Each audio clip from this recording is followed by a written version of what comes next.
with Sarge. So I'm going to give people a few minutes to get in here. It seems like I'm having some problems with my notifications. Surprise, surprise, right? So we'll just give that a couple minutes. If you're joining in, we are definitely going to do Sarge's own multitude of madness tonight. We're going to talk a little bit of everything. And speaking of multiverses, I've been watching a new for me, probably not new for any of you. Been watching a new show new show for me called Black Mirror, which is like an alternate universe Earth. It's really kind of cool. Wow. See, I'm checking it on my account and there is no notifications. This is really ticking me off. All right, I see some people have checked in there. Let's see what's going on here. This is really ticking me off, guys.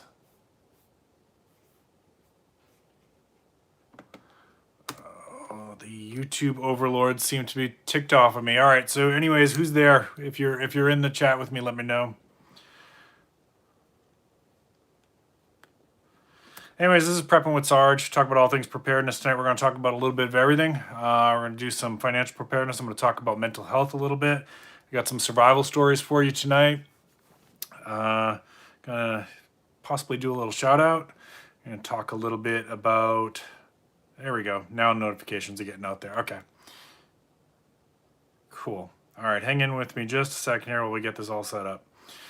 So, that's weird. Usually it goes right up and it looks like it's taking a couple minutes for the notifications to get out. That really ticks me off, but maybe it's just a busy Friday night. Who knows? Hey, Skull Stacks. I appreciate that. Thank you. That's the story of my life. So I'll tell you a little bit about what's been going on for me while we're waiting and getting set up here. I'm trying to get my chat set up, and the problem is the way that I do this. Hey, Successful Slave. The way that I do this now is I run the live stream off my phone, and then I try to catch the chat on my laptop, and that's how I know the notification hasn't gone out, is because I'm not seeing it on the laptop. But started on my new job, and that's going really well. But I will tell you that this past month was really, really stressful because I had to say goodbye to my patients and things like that. It was really hard. You know, we're human beings. I know therapists are and for those of you new to the channel, I'm a therapist by trade. That's my primary job. We're kind of supposed to be neutral and that kind of thing, but we're human beings, and of course we form relationships with people. Okay, chat's coming up for me now. We form relationships with people, and we, it's not so easy to be completely robotic and neutral. And my personal feeling is that if I was that way, probably wouldn't be the best therapist anyways. So, I do, like everybody else, I form attachments. So it's always hard when you make a change as a therapist to say those goodbyes. I know that the patients that I work with will be in good hands and whatnot, but it's still, it's not an easy thing to do. Don't tell your boss. Okay, I won't say a word. Successful Slave. So that's thing one. We're going to talk a little bit about the economy and financial preparedness, which is one of the things that I do like to talk about on this channel. Talk about silver and gold and that kind of stuff. And so let's go ahead and get started. I think I'm ready now. I'm ready. There we go. All right. Got our chat going. Digital Prepper, good to see you. Angie Hart, good to see you. All right. So I just finished up a series that I really enjoyed called To the Lake. If you are into dystopian fiction and that kind of stuff and TV shows like that, To the Lake was really, really enjoyable for me. I don't want to spoil too much of it. There's a lot of things to me that was more realistic than a lot of stuff. Definitely more realistic than like The Walking Dead and that kind of stuff. There's a lot of things that I really thought they did a pretty good job with. And this is not spoiling too much. This is on Netflix, by the way. It's a Russian series, and you can watch it dubbed and subtitled in English. I don't know if you can watch it in Russian with the original language. I didn't try. I watched the dubbed version. But this is not going to spoil too much. But there's one of the scenes where there's a doctor in it, and he has to, in the process of self-defense, he ends up killing somebody, and he is having a real real hard time with it, which I can totally relate to. Being a healer, you know, I've always said that one of the things that would be hard for me if we had a really true SHTF is that I probably would be too naive and trusting of people. I've spent my entire career helping people. It would be hard for me to just turn that off and be distrustful, and that could potentially be my undoing. And for those of you who are members or who are regular viewers to the channel, you know, I put a poll up, and that was 44% of you said that if we had a true SHTF, that would be my undoing. I agree with you. I agree with you. Anyways, check it out. It's called To the Lake. It's on Netflix, and they did season 1. It ended with a little bit of a cliffhanger, of course, and they are supposedly working on season 2. I don't know how long it'll take for that to come out, but I binged through it in like 2 days, which for me, that's pretty quick. I usually take my time on series, and that was really good. And then after that, I went over to Black Mirror, and that's what I'm working on now is Black Mirror. Yeah, I think so too, Digital Prepper. I think a lot of people talk tough, but you know, having done some therapy with people who've had to serve overseas and things like that, it's not so easy to do those things that, you know, you might have to do. How's everybody doing, by the way? Give me in your chat, tell me what the temperature is there. It is like hotter than Hades right now. And this weekend, I'm just going to kind of lay in. I got to mow the lawn, of course, but that's it. Like, I'm not doing extra work outside. I'm not going out doing hiking or foraging this weekend. Probably not even going to do too much work in the garden. I'm pretty much just going to mow. So let me know what kind of weather you all are seeing in your parts of the world. Going on to the Black Mirror thing. So Black Mirror is not anything like To the Lake. If you've seen it, you kind of know what it's about. It's like this weird alternate Earth, like a parallel Earth. All of the episodes are standalone stories, but they exist within the same universe. So it's supposed to be like, you know, different points in time in that universe. And it's a Digital Prepper. I think if you haven't seen it, I think you would really like it. It's about, a lot of the themes are about technology in a dystopian future. And, you know, there's a lot of parallels to the world that we live in, and like, you know, addiction to social media and things like that. It's pretty interesting. I'm only a couple episodes in on that one so far. All right, so we got 75 in Connecticut. Lucky you, Angie. Lucky you. 95 in Northern Oregon. Oh my gosh. 80s in Idaho. Okay, that doesn't sound too bad. Future Twilight. So you've seen it, Digital Prepper? And I'm looking forward to watching the Bandersnatch, which is like a movie set in that universe that's standalone. And I think it's like a choose your own adventure. So like you pick things during the course of the movie and it affects the outcome. So supposedly there's like 5 different outcomes that you can get. But anyways, that's what I'm working on now. If you guys have any other recommendations for Netflix, or we also have Amazon Prime and Hulu and HBO. So if you have any other, you know, like prepper, survival, dystopian kind of stuff, I really do enjoy that. One of the best things on Netflix. Yeah, I'm enjoying it so far. All right, let's get on to the next little business here. If you guys have suggestions for me for stuff to check out, go ahead and put it in chat. I will check it out.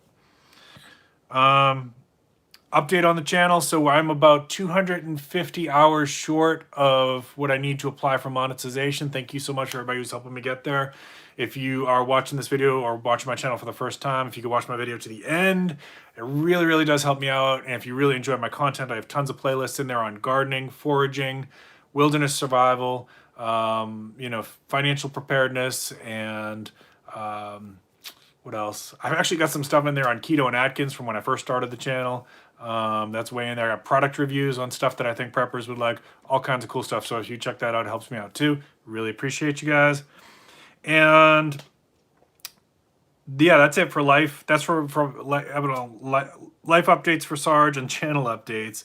I do have some questions for the community. I'm looking for some recommendations on a tent. And you're probably saying, Sarge, you're a prepper. How the heck do you not have a tent? Well, when I moved here from Kentucky, I gave my tent away to a friend, and I switched to hammock tarp. But I want to go back to a tent. And so it needs to be something small, you know, backpack style, lightweight, and pretty decent waterproofing. I know, like, you know, there's no such thing as completely waterproof tent, and if there is, it doesn't breathe. But, you know, decent waterproofing. So if anybody has any recommendations, you can put that in chat. I'll be definitely happy to check that out. I've been looking at some different reviews. I still haven't found anything that I like.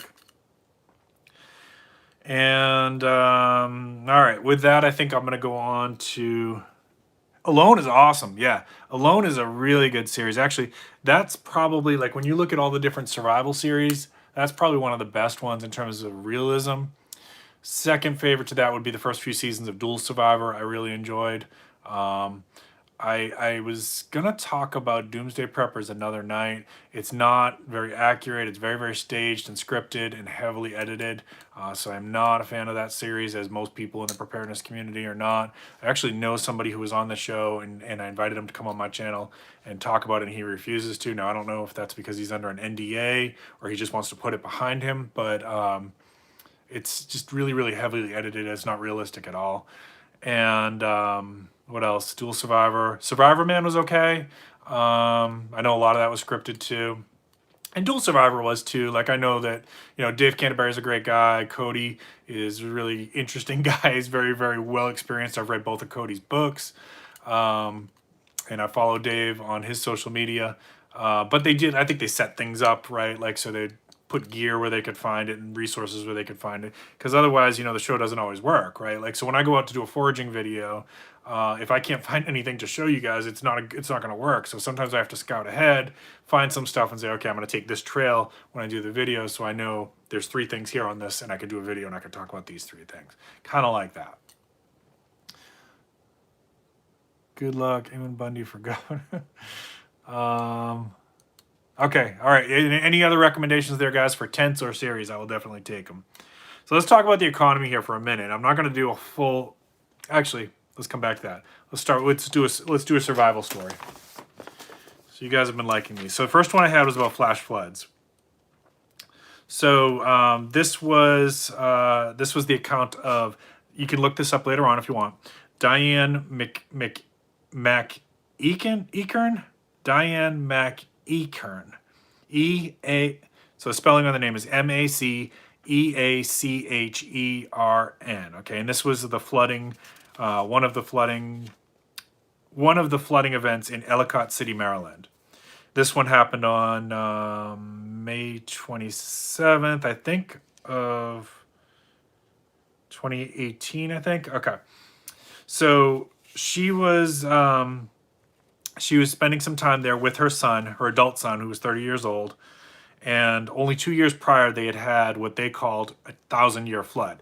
Now, if you've been watching my videos, I talked about this. Like, this is one of those terms they like to throw out so that people don't freak out and panic, and you think like, oh, this is not going to happen again in my lifetime. Not true. So they had just had their 1,000-year flood 2 years prior to that, and it wasn't supposed to happen again anytime soon. But guess what? It did. So they were actually in a little shop, and they were having lunch, and it started to rain like really heavily. Now, it had also been raining for about 10 days straight, so the ground was really saturated. And this particular day, a storm basically moved real slow over the city and started dropping like 13 inches of rain in a very short period of time. That's a tremendous amount of rain.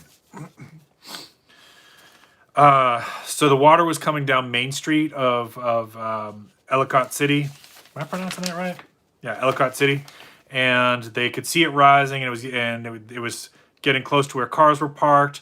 And when I talked about this on a recent stream, people have asked me, when my car got destroyed in a flash flood, people will ask me, well, didn't you see it coming? Didn't you? No, it happens really fast, like minutes. It's minutes, and you may not have time to get your car out of there when a flash flood happens.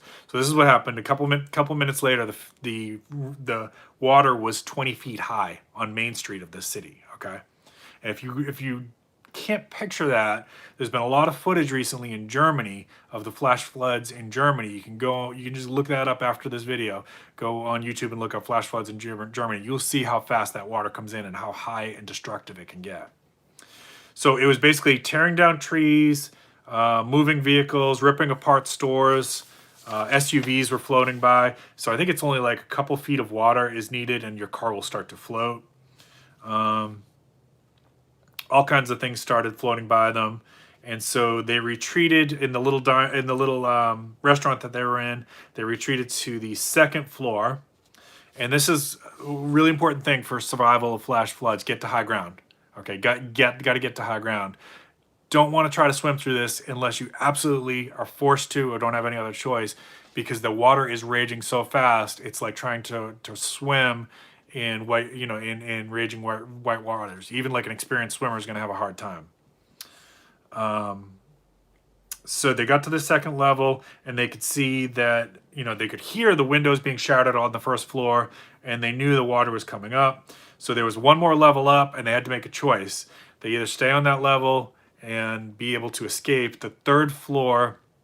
Hey Stuart, it's good to see you. And I see some comments there. I'm going to check in with you all in just a second.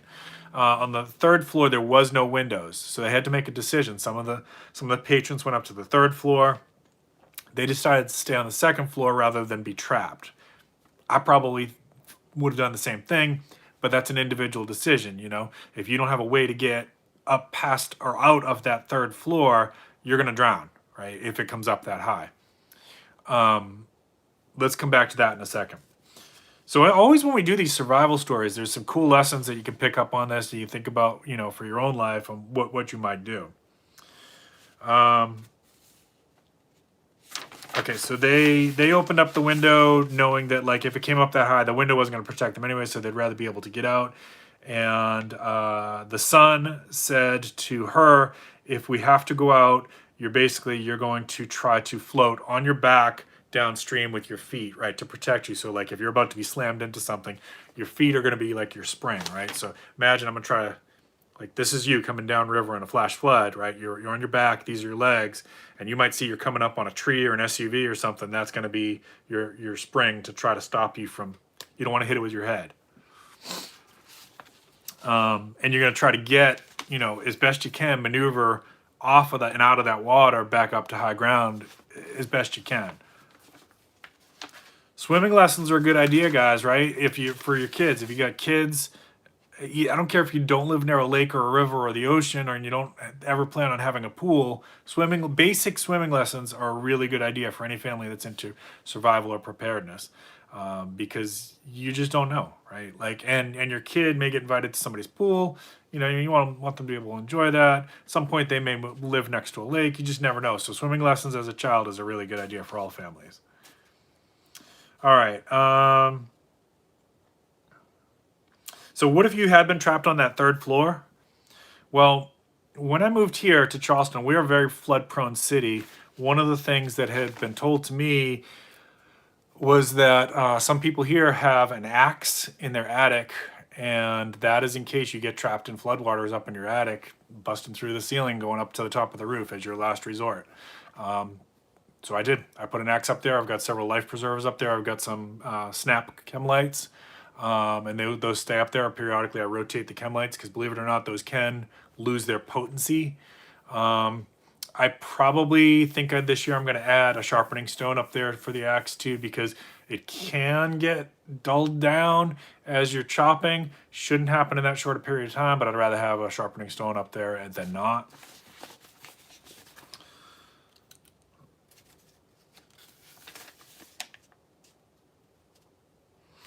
Okay, some of the people started to take the curtains down, and they were trying to think of, like, tying a rope so that they could lower people down out of windows, things like that. Okay, eventually let's see, I'm trying to figure out, I don't remember if the flood came in the second floor or not.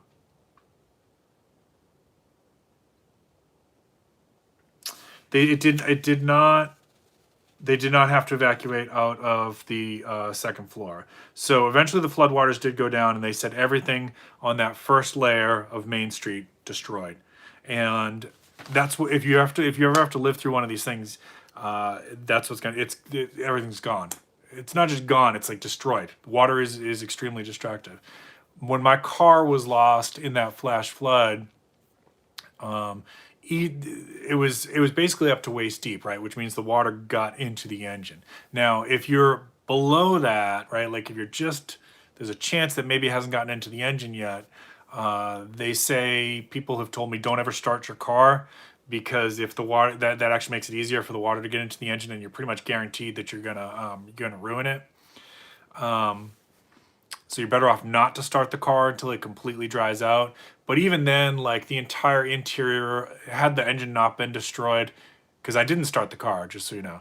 But had the water not gotten into the engine somehow, then the interior was completely moldy and wet, and like it's destroyed. Like it's if you get waist deep for your vehicle, unless it's like a really, a truck that sits really high, chances of it not being totaled are very, very slim. All right, let's check in on some comments here. All right, see Stuart checked in. All right, good to see you, Stuart. So I think we're going to see, I don't want to get too preachy on this in terms of like, my personal feeling is this is climate change, right? And it's going to continue to happen. And I don't want to argue with anybody. I don't think there's any point in that anymore, right? Like, so, if somebody comes in and say, well, there's always been climate change. I agree with that. There's always been climate change. And, the earth was different thousands of years ago. Absolutely. But I think, humans, our actions have accelerated that. And I don't see the point in arguing that because people are so dug in. It's one of those issues that people are dug in, either that you believe it or you don't. And nothing I say is going to convince you. And probably nothing you can say is going to convince me that it's not. So this is just something that I'm here as a prepping channel to talk to you about so that if you encounter this, you can survive. And I choose to live in a city that's very, very prone to floodwaters. My street, thankfully, has never flooded, and we chose that very carefully. After rainstorms, we drove around and looked for like areas that were sitting high and dry, but that's no guarantee, right? Like if there's a tsunami in the harbor or whatever, there's a lot of different ways that this could go south, and you don't necessarily even have to be that close to the ocean or a river. I am. It is happening, and we're learning in real time, and it's going to continue to get worse, right? So areas that have never, you can call it opinion, okay? Areas that have never flooded before are going to flood. Areas that have flooded before are probably going to flood worse, right? And I have another survival story about wildfire that if we get time at the end, I'll get to that. So we got about 23 minutes left. I usually like to end at about 8:30. So that's the survival story on floods. Let's get into the economy here a little bit. All right, so briefly, stocks are kind of up and down right now. I don't think they're going to, this is just opinion. I'm not a financial advisor. I'm not a financial planner. I'm just a YouTuber, right? But I don't see, based on all these indicators that I've talked about in all these videos before, right? So you can go back to my video where I said, I think it was titled "How I Know We're About to Hit a Recession" or something like that. We're about to hit the expiration of the eviction moratorium. We've got a huge problem with people not wanting to go back to work. We've got inflation that is skyrocketing. And when you turn on certain segments of mainstream media, they're trying to spin this like, hey, this is good. This means the economy's pumping up. Oh, okay. All right. So that's, you can put whatever spin on you want, but if families are having a harder and harder time putting groceries on the table, that's not good. If more and more people are homeless, putting strains on the system and the existing resources, and there's not a ton of resources, I know they try to tell you that there really isn't, then that's not good because that's more people fighting for that little crumb that gets thrown off the table, right? So that's going to create a lot of problems, more strain on the churches who try to help contribute to help people out, more strain on the local resources, whatever you have in your neighborhood. You may be passing more homeless people on your way in and out of work. People might be asking you for help. There's a lot of complicated. You may be asked to take in one of your family members, right? There's a lot of different ways that this is going to affect people. The work issue is just real brief. Everybody who's hanging on till the end, very, very end of the extended unemployment, right?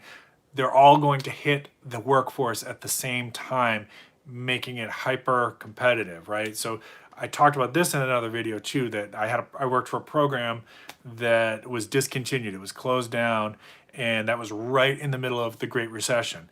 And so I was trying to get, and I'm highly employable. I'm licensed at the highest level in my field. I have tons of experience, good resume, good references. I have multiple other things that I bring to the table in the workforce. I'm a trainer, things like that. I was having a hard time getting employed because of the situation with the recession and it just being super competitive. So I've been trying to tell people, if you're in one of those boats where you're collecting unemployment and your plan is to ride it to the very end, just know you're going to be competing with everybody else who's doing that at the exact same time. You are much better off to jump into that lake ahead of time when everybody's looking for somebody to join their workforce. They're looking for employees, and you might even be able, in some sectors, be able to negotiate a higher salary. A lot of places are doing sign-on bonuses right now because they're so desperate for help. Use that to your advantage, right? Or don't listen to Sarge. He doesn't know what the heck he's talking about, right? There's just all these things are lining up that we're heading towards a pretty big recession. This is why I don't think, and look what just happened in this past week, right? Like, the numbers were coming in for all the goods and services that were sold and profits that were made in the last quarter, and we should have seen a big uptick, and it didn't happen in stocks. I mean, we should have seen them go get a pretty good uptick. That's a sign to me. So I don't see the near future. I'm not saying I'm not investing in stocks. I do invest in stocks, and if it dips, I'll be investing more in stocks. I'm just saying I don't see it going up right now. Okay. Bitcoin does look like it's getting ready to do a jump. Again, nobody can predict this with a crystal ball, but it's been sitting flat for months, and then all of a sudden in the last week and a half, it started to pop again. Okay, so not just Bitcoin, all the cryptocurrencies. I'm not trying to push Bitcoin. I own a little bit of Bitcoin, I own a little bit of Ethereum, I own a little bit of Litecoin, and I own a little bit of Doge. Not a lot. I don't have that kind of money, but they're starting to look like they're getting ready to pop again. So if that's stuff that you're interested in, just start monitoring it and make your own decisions. I can't tell you what to do. You got to think for yourself, do your own research. Just kind of pointing out some stuff that might be able to use to your advantage or not. Silver and gold have dipped, right? So silver and gold have dipped a little bit. That's not a bad thing. I know there's people who want silver to be at $100 an ounce. And I have said for over 18 months now, folks, I've been saying it's not going to hit that right now.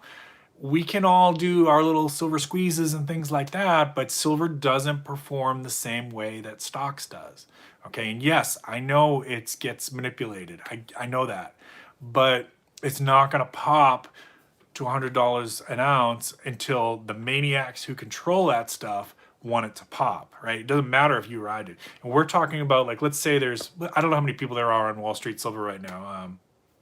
Let's say it's 1 million. I don't know what it is. Let's say they all went out and bought 1,000 ounces, and maybe a couple big whales in there bought 10,000 ounces, right? It's still not enough. It's still not enough. Go back about a month ago to Director of Awesome on the Merchant Metals when he was talking about like how much reserve inventory there is in the silver market. Like, they can weather this storm out. We can squeeze and squeeze and squeeze. They can weather it out. So it's just not going to pop, but that's not a bad thing. The dip is an opportunity to get in. And I bought silver twice in the last month when I'd been holding off because it was, it was sitting at $28 an ounce. So I had a feeling that wasn't going to sustain. So it started dropping. And now it's been hitting 25, bounces up, 25, bounces up. So that's a good little range for me. That's a good buy point for me personally. So I'm back on buying some silver and gold. Gold is still sitting around 1,800 an ounce, and I've been saying for months, I personally find that to be a good entry point. All right, we got some comments here. Boss showed up. I'm sorry, man. Coast is clear. Hey, Celine, it's so good to see you. And Bacon's here. All right. It's good to see everybody. It's good to see everybody. Hope everybody's looking forward. And there he is, Toilet Bowl Food Review. I was hoping you were going to pop in. All right, so before I go any further, so Toilet Bowl Food Review has been coming in to my live streams, and I kept saying, all right, I got to go over and check out this guy's channel. If y'all are looking for a new YouTube channel that is doing something that nobody else is doing, check out Toilet Bowl Food Review. It is really, really funny, entertaining, creative. He and his friends that are helping him on that channel are doing stuff that nobody else is doing. Please go check it out, and I think you'll like it. It was I'm enjoying it, and now I'm gonna try to catch all of his videos. All right, and Bacon does some really good live streams too, man. Bacon is really funny. Bacon, you get off on some tangents, man. It's very, very entertaining too. But I'm gonna say, Bacon, I gotta warn my audience, if they're sensitive about body language, maybe they need to be aware walking into that you do not censor your thoughts, right? You guys are awesome. I appreciate this audience a lot. All right, where was I? Silver and gold. Yeah, so I bought some more silver. When that comes in, you'll see that. Stocks, cryptocurrency. Okay, last thing is anybody here using Acorns? So I got an email, and I haven't looked into it, but I do use Acorns as one of my, basically what Acorns is if you sign up for it, and if you spend like $10 at the gas station, it'll round up, or you spend $11 at the gas station, it rounds up, and it throws some money into your Acorns account. And you can choose like moderately aggressive, or low risk profiles. And it was $1 a month, right? So I was making that back in profits easily. I didn't make a ton of money on it, but I got an email that says they're raising the rates. So I haven't looked into that completely, but if anybody knows anything more about that, I'd be interested in chat, because if they are raising their rates, I'm probably going to take that money out and put it somewhere else, maybe silver and gold or whatever. Oh, you're welcome, Bacon. All right. So one more thing. So we talked about the employment sector. We talked about, your investments here for financial preparedness. A lot of channels in the preparedness community are talking about this, and I'm going to talk about it too. I don't do a lot of like showing you my prepper pantry hauls and that kind of stuff. I'm not opposed to that. It's just I haven't gotten around to doing that, but I think it is time to, if you've not already stocked up on some food, I would say go ahead and start picking away at it. You don't have to go out and spend $1,000 in one shot, but if you usually spend $100 on groceries in a week, start doing 110, right? And start adding back some of the stuff that's going to stay good for a while. Maybe your rice, your beans, some honey, maybe some peanut butter, some dry pasta sauces, stuff that's shelf stable, stays good for a long time. I don't see these prices going down. And if they do, you know what, you're only out of it for a little bit, then start using some of your food stocks and rotate them or whatever. But if you don't already have that, I really do have to encourage you to do that now. I actually think the fall, as bad as the food inflation is right now, I think the fall is going to be worse.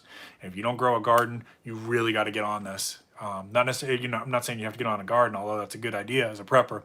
But if you don't have the space, you don't have the time, you're just not good at it, whatever, then you really, really have to have a prepper pantry. Because if you get laid off of work, or this recession hits really hard, whatever, you're going to want to have some extra food. There's a lot of reasons why you should be doing it. Never got into Acorn. Worthy bonds. I don't know a lot about worthy bonds. I used to do so in the early 2000s. I was into bonds a lot more. I was a lot more. I probably shouldn't have done this because I was a lot younger then, but I was a little bit more conservative in my investments then, and I was into bonds. I really liked the old. I used to buy them for all my nieces and nephews. The old U.S. savings bonds. And before they went digital, and I liked them when they were in paper form. And I know my goddaughter, when she graduated from college, she had a couple $1,000s in savings bonds that I had bought for her, so she had like a nice little nest egg to start off on. Kind of wish they would bring that back.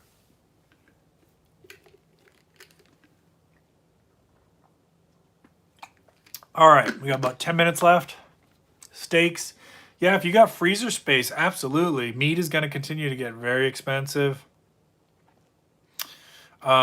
Chest. Oh, that's good to see, because during the pandemic, chest freezers were hard to find. Yep. If you got a little bit of money to spare, a food dehydrator is really good. We love ours. You can buy fresh fruits and vegetables if you're not growing them. Like, so if, say tomatoes are on sale and you've got freezer space, you can blanch them and freeze them. If you have a dehydrator, you can dehydrate them and put them in jars and put them in your, in your cabinets. And then to use them rehydrated, all you do is you put them in a little bit of water. It's not going to taste exactly the same, but you can use it for like your sauces and your pizzas and things like that. Certain things work better for that too, like mushrooms. Dehydrated mushrooms work really, really good. Awesome. Love to hear that. Yeah, I just wrote to Digital Prepper. I just rotated a bunch of my canned goods out, And what I do is if we don't end up using them, I donate them. But I work with a lot of people that could use that kind of stuff. So I'll just bring them in and make an anonymous donation to people that could use them. And then I replace what I've donated. You know, people think that's what also ticks me off sometimes is like people will say preppers are hoarders, preppers are taking everything for themselves. That could not be further from the truth. All the people that I know that are into preparedness are like the most generous when it comes to food donating and taking care of their neighbors who didn't prepare and things like that. It's like the exact opposite of the stereotype that people want to think. All right, food self-sufficiency. Okay, I think that was it for the bulk of it. So I'm gonna go ahead into the last little survival story here. Machinery. Oh man, I'm sorry to hear that, successful slave. Good night. Had to move my stuff to the basement. Yeah. People don't understand, and they really can be really judgmental. I'm going to go ahead into the wildfire survival story here. While I'm doing this, if anybody wants to plug any videos that you got coming up, if you're live streaming tonight or this weekend, go ahead and let everybody know what time you're going to be on. Yeah, good luck with that, successful slave. I appreciate you popping in. All right, this was from the wildfires from 2018, a couple years ago. Skip ahead here a little bit. This was, I think these were the wildfires usually have names, just like the storms have names here in the East Coast. I think this was called the campfire wildfires. Okay, first one was Nicole Jolly, and she spells it Nichole and then Jolly. She was a nurse in Pasadena. She was trying to drive away from the wildfires, and her car was surrounded by flames, filling up with smoke. And she was pretty sure that she was a goner. She called her boyfriend. He told her to jump out and run, and that probably saved her life, actually. So she did jump out of her car and she ran, and she was basically getting blinded by the ash and the smoke. And she kept running, and by the will of God Almighty, she ran into a fire truck. Okay. And the firefighters pulled her inside and wrapped her in a blanket. But she wasn't out of the woods because the fire trucks were trapped inside the fire too. I mean, you talk about firefighters really do wage war where the devil plays. You know, these people, I know somebody who goes and helps and fights with these forest fires. And if I can ever get him on the channel, if he's willing to do that, I will. It is nerves of steel, brave, most unbelievable brave men and women on the planet to go in there and potentially trap themselves inside the fire.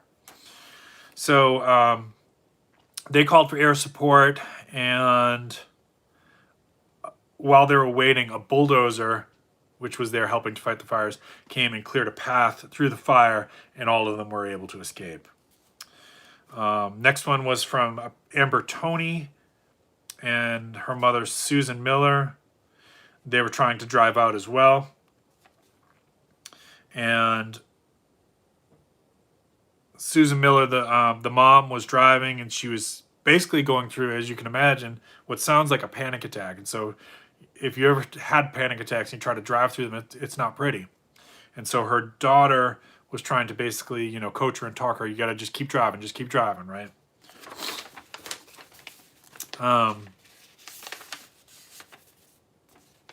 Both of them say they're going to have nightmares for the rest of their life.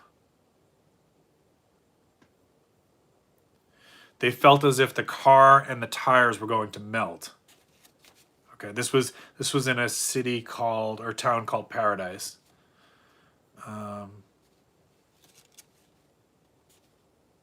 80 to 90% of the homes in that area were gone, completely destroyed. That was the campfire. Next one is Whitney Vaughn and her husband. They were leaving also in Paradise. They were fleeing their homes, surrounded by flames.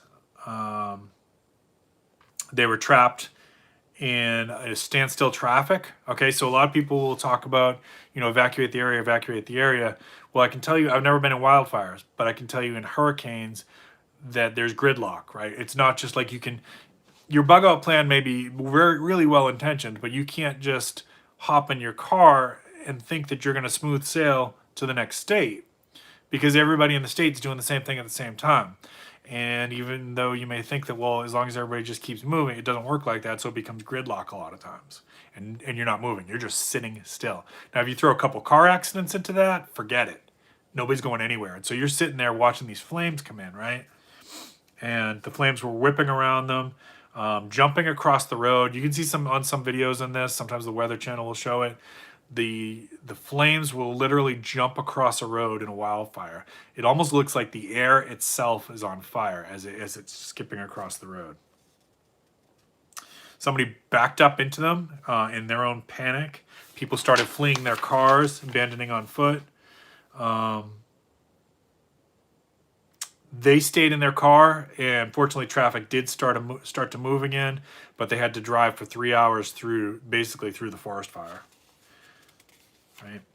So how do you survive a forest fire? Well, I've never lived through one, but I think there's some obvious lessons here, right?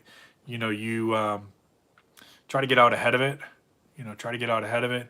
Now, some people have stayed. I can't responsibly recommend that anybody try to do that, right?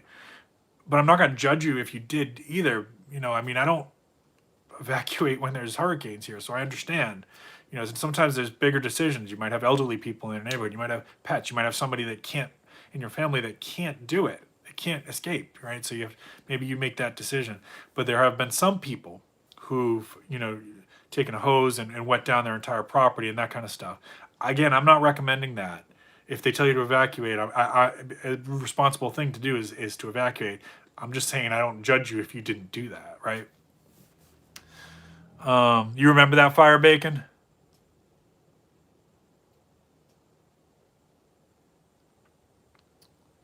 30-gallon jugs of water in the hallway. Yeah. Okay, and yep, Morgan's going live tonight. Thank you for the reminder on that. I think she's going on at 9. So that's Rogue Preparedness. If you guys haven't been over there, I think everybody here knows her. Yeah, that's right. That's right, Digital Prepper. Some people tried to escape the wildfire in their bunkers, right? I remember that now. That's not necessarily the safe thing to do either. All right, so only one other thing I can think of with, like, if you live in an area that's prone to wildfires, if you can afford it, keep your car really well tuned. Make sure your tires are always in really good shape, right? Like, check your tires every time you're getting in your car. What kind of shape do they look at? Are they getting deflated? Are they getting? Do you need to replace them? If you need maintenance on your car and you live in one of these areas, try to get it done. I know that stuff can be expensive, but try to get it done, because that's your escape. That may be your only escape. And if your car breaks down when that's happening, you've just really, your survival chances are starting to plummet off the table. I think that's where I'm going to end it tonight. So everybody in those stories survived. So there's your happy ending, right? But a lot of people lost their homes. So wildfires are terrible, and that's, again, another thing that's just going to continue to get worse and worse. It's not going to get better. There's nothing I can see that's going to make that situation suddenly stop happening. In fact, those are probably going to get worse and worse. So again, I'm not judging anybody for choosing to live in those areas. I live in Hurricane Central, so no judgment from me. Carry spare tires too. Yes. Yep. Yeah, definitely. And I imagine that's something that happens, right? It's like, as you're trying to get out, like, the road is literally melting and your tires could melt and that kind of stuff. That's what I imagine. So anyways, I appreciate you all for staying with me tonight. I hope everybody's having a great Friday. I hope you have a great weekend. Don't forget, Morgan on Rogue Preparedness is going on, I think, at 9 Eastern. I know the Merchant Metals is... Metal Merchant is going on right now. And what else? Okay, I'll check it out, Digital Prepper. Thank you, Stuart. You guys have a great night. Keep planting your seeds. Keep stacking your silver. This is Prepping with Sarge.